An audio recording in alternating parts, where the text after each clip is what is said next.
ప్రభుత్వం మీద ఎప్పుడు ఎలక్షన్ వస్తుందా, ఎప్పుడు కర్రు కాల్చి వాత పెడదాం అన్నంత కోపంగా ఉన్నారు.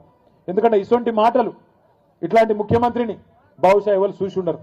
మనం కూడా చూసినాం, ఎన్టీ రామారావు గారిని చూసినాం, తర్వాత చంద్రబాబు నాయుడు గారిని చూసినాం, ఆ తర్వాత రాజశేఖర్ రెడ్డి గారు, రోషయ్య గారు, కిరణ్ కుమార్ రెడ్డి గారు, ఆ తర్వాత కేసీఆర్ గారిని, ఒక 6-7 ముఖ్యమంత్రుల్ని నేను కూడా నా కళ్ళతో చూసినా. కానీ ఇట్లాంటి ముఖ్యమంత్రిని మాత్రం నేను జీవితంలో చూడలే. ఏం మాటలు అవి, ఎంత వెకిలి వేషాలు. ఎవరైనా ఒక్కసారి ఆలోచన చేయండి.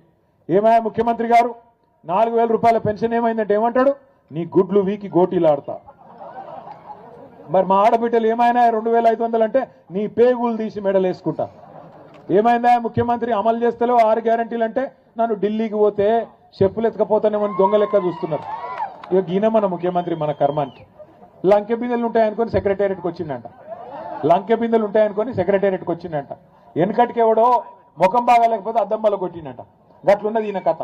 ఎందుకు చెప్తున్నా ఈ మాట అంటే, ఒకటే దొంగ ప్రచారం నేర్చుకున్నారు కాంగ్రెస్ వాళ్ళంతా.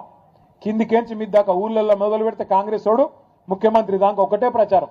ఓ కేసీఆర్ అప్పులపాలు చేసిపోయింది, అప్పులపాలు చేసిపోయింది, అప్పులపాలు చేసిపోయింది. ఏడ అప్పులపాలు చేసిండు నేను చెప్తలేను కదా. నిన్నగాక మొన్న బీజేపీ ఎంపీ ఒక ఆయన ప్రశ్న అడిగిండు కేంద్ర ప్రభుత్వాన్ని, కేసీఆర్ చేసిన అప్పెంత, ఎందుకంటే ముఖ్యమంత్రి ఏదో లెక్కలు చెప్తుండు, నిజమా కాదా అని చెప్పి మోడీ ప్రభుత్వాన్ని వాళ్ళ ఎంపీ అడిగిండు.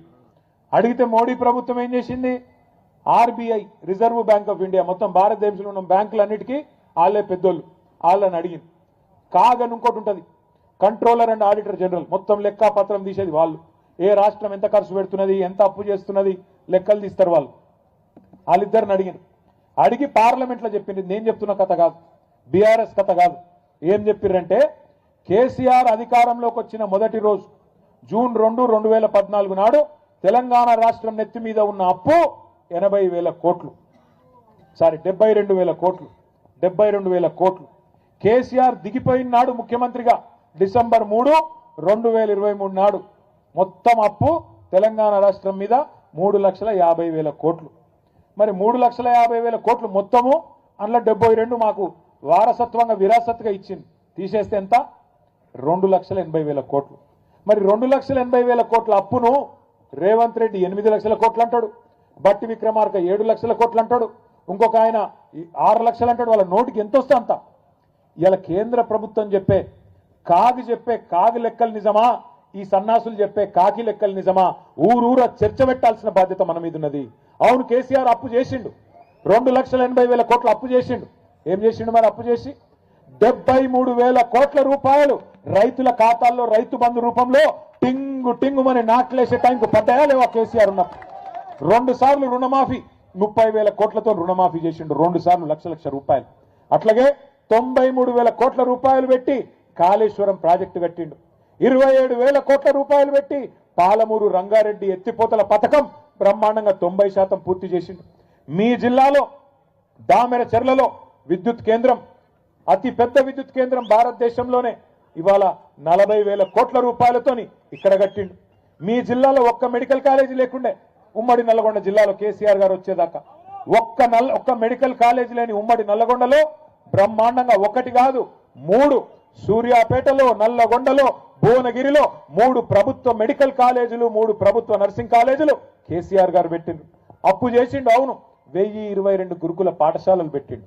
6.5 లక్షల మంది పిల్లలకు ఒక్కో పిల్లాడి మీద 1,20,000 రూపాయలు ఖర్చు పెట్టి బ్రహ్మాండంగా ప్రపంచంతో పోటీపడే పౌరులుగా వాళ్ళని తయారు చేసిండు. 7,000 మంది పిల్లలకు అంబేద్కర్ ఓవర్సీస్ స్కాలర్షిప్ పేరు మీద 20 లక్షల రూపాయలు వాళ్ళు విదేశీ విద్యను అభ్యసించేందుకు 7,000 మంది పిల్లలకు ఇచ్చిండు. అవును, అప్పు చేసిండు. 15 లక్షల మంది ఆడబిడ్డలకు కళ్యాణ లక్ష్మి పేరుతో, షాదీ ముబారక్ పేరుతో మేనమామలాగా పెళ్లి చేసిండు. అవును, అప్పు చేసిండు.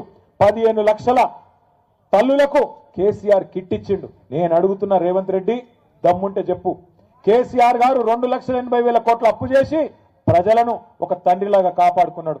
నువ్వు వచ్చి 2 ఏళ్ళ, కేసీఆర్ 10 ఏళ్లలో 2,80,000 కోట్ల అప్పు చేస్తే నువ్వు 2 ఏళ్లలో 2.5 లక్షల కోట్ల అప్పు చేసినావు. ఏం చేసినావు చెప్తావా? ఒక ఇటుక పెట్టినవా, ఒక కాలువ దవ్వినవా, ఒక చెరువు దవ్వినవా, ఒక మంచి పని చేసినవా, ఒక హామీ నిలబెట్టుకున్నావా? ఏం చేసినావు దయచేసి చెప్పు ప్రజలకు. శ్వేత పత్రాలు ప్రచురించి దమ్ముంటే చెప్పు. ఇవాళ ఎంతసేపు కేసులు పెడతా, పోలీసులను అడ్డం పెట్టుకొని బతుకుతా ఎన్ని రోజులు తిరుగుతావు అట్లా? 2 ఏళ్ళు అయిపోయింది, నీ హనీమూన్ పీరియడ్ అయిపోయింది, ఇక అసలు కథ మొదలున్నది. అందుకే కేసీఆర్ గారు మొన్న చెప్పిండ్రు, నిన్నటి దాకా ఒక లెక్క, రేపటి నుంచి ఇంకో లెక్క. నల్లగొండ నుంచే కథన బేరి మోగిస్తాం. కృష్ణా జలాల్లో జరుగుతున్న అన్యాయం మీద నల్లగొండ నుంచే కేసీఆర్ గారు మరి యుద్ధం ప్రకటించబోతా ఉన్నారు. తొందరలోనే మన మునుగోడు దేవరకొండ మధ్యలో ఏదో ఒక ప్రాంతంలో మన జిల్లా నాయకత్వంతో మాట్లాడి అక్కడ ఒక బహిరంగ సభ కూడా ఉంటది. దానికి పెద్దలు కేసీఆర్ గారు కూడా వస్తా ఉన్నారు. మీరందరూ కూడా దయచేసి మరి కథానాయకుల మాదిరిగా కదిలి రావాలని చెప్పి కోరుతూ, గెలిచిన సర్పంచులకు చివరిగా నాది ఒకటే ఒక విజ్ఞప్తి, మీరెవ్వరూ భయపడే అవసరం లేదు, ఎలాంటి పంచాయతీ పెట్టుకునే అవసరం లేదు.